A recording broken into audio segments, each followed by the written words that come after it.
You, my friend, have weathered the storms, you have adapted to change, and you've navigated challenges that your younger self couldn't have ever imagined. That is worth so much. It's invaluable. Welcome to the Redefining Midlife podcast. I'm Jo Clark and I'm so glad you're here. And this is a podcast for women who are ready to break free from outdated stereotypes, rediscover themselves, and embrace the endless opportunities that midlife brings. Each week, I'll share expert advice, actionable strategies, and inspiring conversations with incredible women who are redefining what it means to thrive in midlife and beyond. From health and wellness to reigniting your purpose and passions, this is your go-to podcast for feeling empowered, supported, and seen. And midlife isn't the end. It's your time to shine, rewrite your story, and create a life that you truly love. So let's get started. Hello and welcome back to episode 153 of Redefining Midlife podcast. I'm so glad that you've tuned in with me today. Now, if you have been listening for a while, you'll notice that I love bringing on incredible guests and experts onto the show just to talk about topics that matter to us as women in midlife. Now, that's not changing, but alongside those conversations, I've just decided to start sharing a few more short solo episodes as well. And these episodes are just going to cover themes that come up for me personally, in the conversations that I have with my friends, the ones that pop up in my DMs that you send me, and also in my one-to-one coaching and mentoring that I do with women in midlife. Just think of these as bite-sized reflections and encouragement that you might be able to take with you into your week. And so why we'll still dive deep with the experts on everything from health and hormones to purpose and transitions, I'm also going to be with you in these solo episodes, sharing experiences that I know that so many of you are going to relate to. And if I'm being completely honest, I love putting these together and talking straight from me to you. Now, today's topic is one that's been on my mind, and that is how to feel seen when you're no longer the youngest in the room. This is a personal one for me. So just for a bit of context. Now, I started school when I was just 5 years old. And so that means all the way through my school and my university, I was always one of the youngest, if not the youngest one in my class. And in fact, I'd only just turned 20 when I had my first year of teaching. And when I look back now, I really was such a baby. But very quickly, I was moving into leadership roles within schools, then across the district, and then across the bigger regions. And by 26, I was a principal of a small school.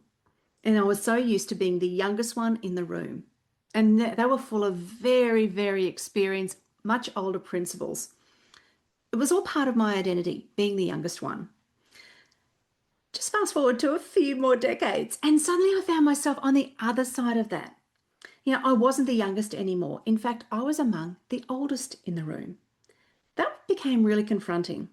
And it didn't happen all at once, but over time, I noticed how the way others saw me was shifting and how I was also beginning to see myself. And it took work on my part to grow comfortable with that. I didn't feel any different, but clearly I was. And then you get those moments that really make you pause. Maybe you've had something like this happen to you as well. Now, I'll never forget standing at the grocery checkout when a 16-year-old who was working behind the till casually asked me if I had a pension card. Well, I laughed out loud and I just told him, be careful who you ask that to. And I just, brushed it off. But at the same time, it kind of stung. And I came back and I told my husband and he had a good laugh. I told my sisters and they laughed. And I know intellectually, this kid was just out of nappies. They're so young and anyone over 20 seems ancient. But then I thought, is that the way people are starting to see me now? I'm old. I've been written off. I'm well and truly a pensioner, which I'm not. I'm still a number of years off. And that's okay. But plenty of times over the years, also, I've walked into fashion shops, and we've all walked into fashion shops before and being dismissed and being ignored.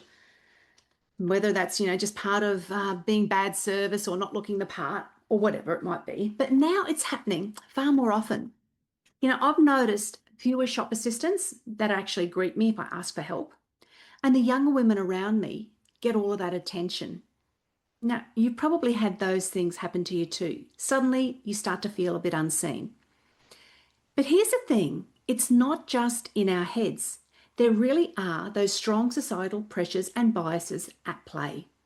And we've explored these in past episodes too. In episode 111 with Megan Della Camina, she's a best-selling author and CEO of Women Rising. Now, she and I dug deep into those negative biases and the pressures that midlife women often face. This episode really is a favourite of mine. And Megan talked about how society often sidelines women once we're past that age of being, in inverted commas, shiny and new. And then in episode 121 with Jackie Duckworth, we went deeper into age and the workplace. We discussed how women in midlife often feel invisible at work, overlooked in favour of younger colleagues, and what we can do then to push back against that. And I really encourage you to listen to those episodes if you haven't already. So if you're nodding along a little bit as you listen today, please just know you're not imagining it. These are very real challenges and changes that we're facing. But they don't have to be the end of the story, and it doesn't have to be all doom and gloom. Just because we aren't the youngest in the room anymore doesn't mean that we're irrelevant. It's actually quite the opposite. We've accumulated decades of experience, of resilience, and of wisdom.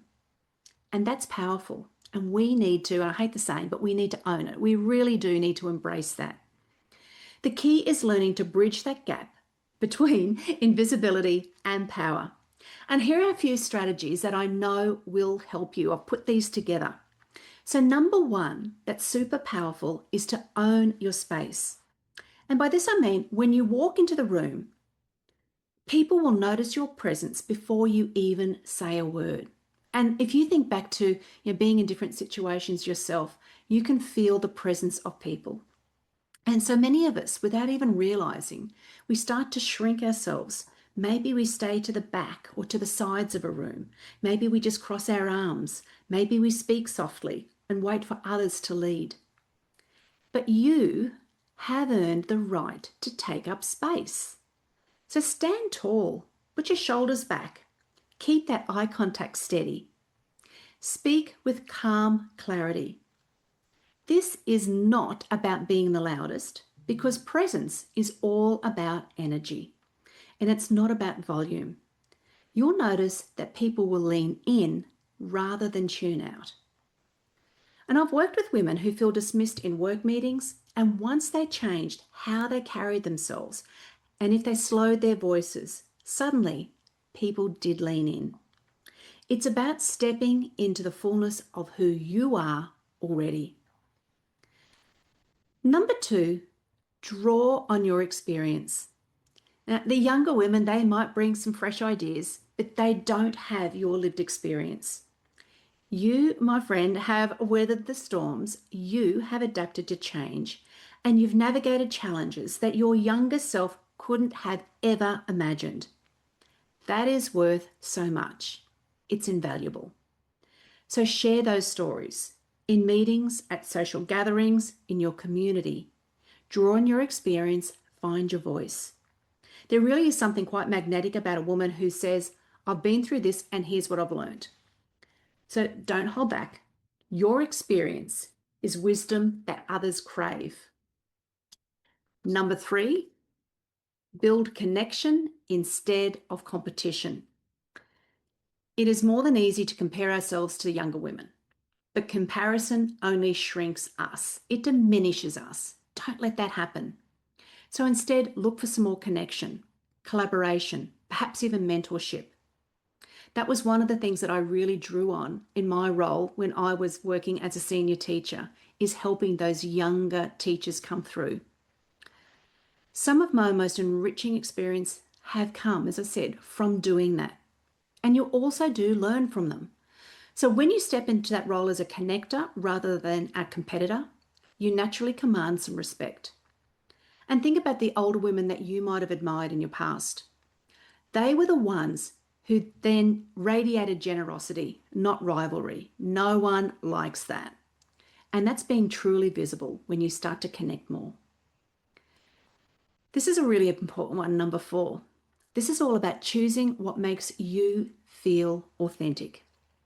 It's not about chasing trends or trying to hide your age.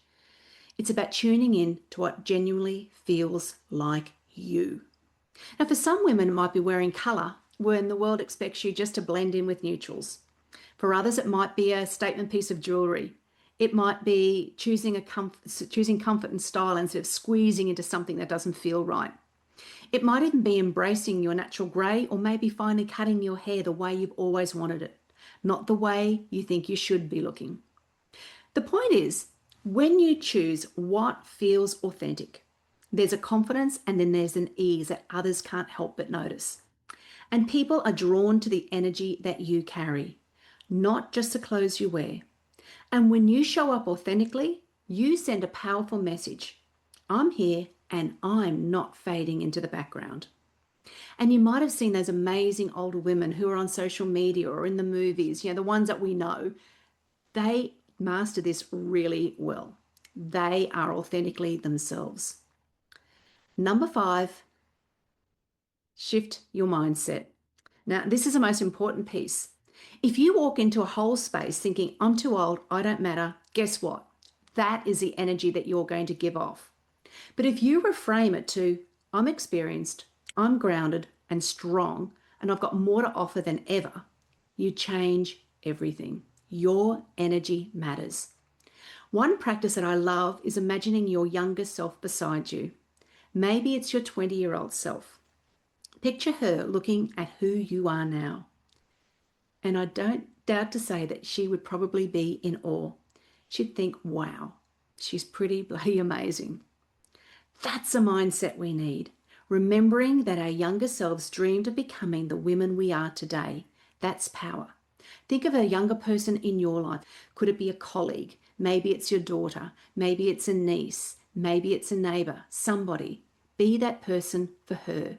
Show her what a great role model older women really are.